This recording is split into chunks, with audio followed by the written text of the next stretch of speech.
This is my territory, Saanich Peninsula.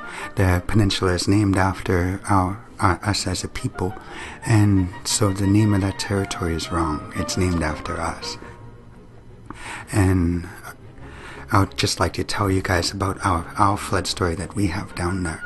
And our flood story goes that there's this time where there was some of us not listening to the laws and the teachings that the Creator put forth for us to abide by and listen to and adhere by, because it's those laws and those teachings that gave us an abundance of food in our territory, both on land and in water.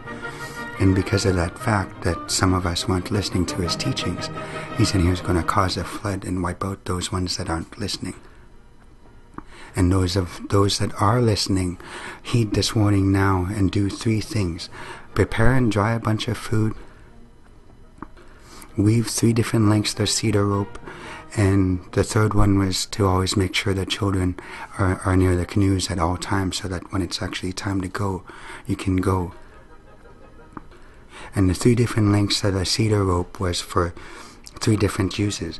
One was so that you can tether all your traveling canoes together. The 2nd length was so that you can tether those family canoes to your traveling canoes, so that all your food is in the traveling canoes, and all those that are still listening to the teachings can share in the burden of taking the food with them when it's time to go. And then the 3rd length would actually be the anchor rope, so that when we get to our sacred mountain, Theonorth, that we can raft up all the canoes together and anchor one end of the rope to the canoes, and then anchor the other end to the arbutus tree. As our name for the arbutus tree is the drinking one. I'm not going to say his name, I don't want to mispronounce it, but it's the drinking one. And we knew that we named him that because we knew that he was the only tree that can establish himself on a rocky outcrop and send his taproot down to find drinkable water. His taproot went way down there. So they did all those things, prepared the food and put them in the canoes and everything, and had the children there at all time. And when it actually came time to leave, we only had a small mound of land left. So we knew that we had to stay near the land to actually survive before actually going to our place of refuge for the flood. And so the floodwaters rose up way past our winter high tide mark, and they all got into their canoes and started paddling, and it took them days to get to where they were going because they're paddling against the flood waves instead of the winter waves or even the summer waves.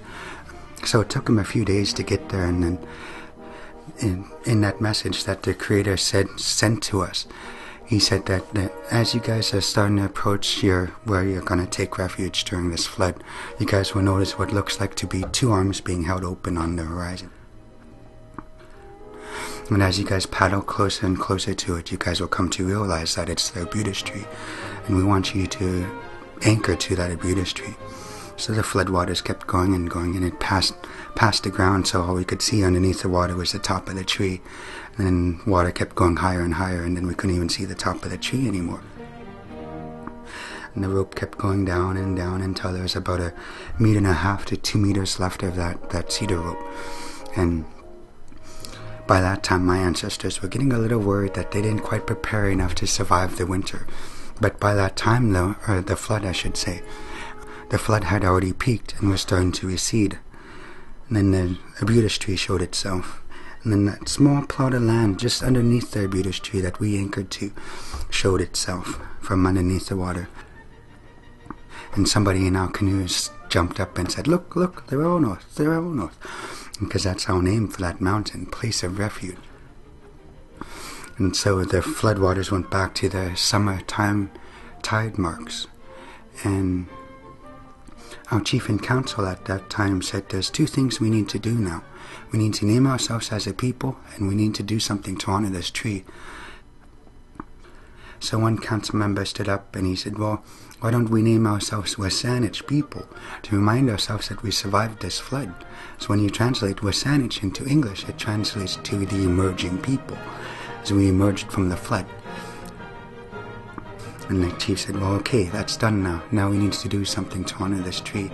So another council member stood up and he said, well, why don't we promise this tree as WASANEC people that we won't cut him down, we won't use him in any of our ceremonies, and we won't burn him at all until the end of time as WASANEC people. And this was during the time that humans can talk to plants and animals and vice versa. They can talk back to us. The Buddhist tree overheard us make this promise to him.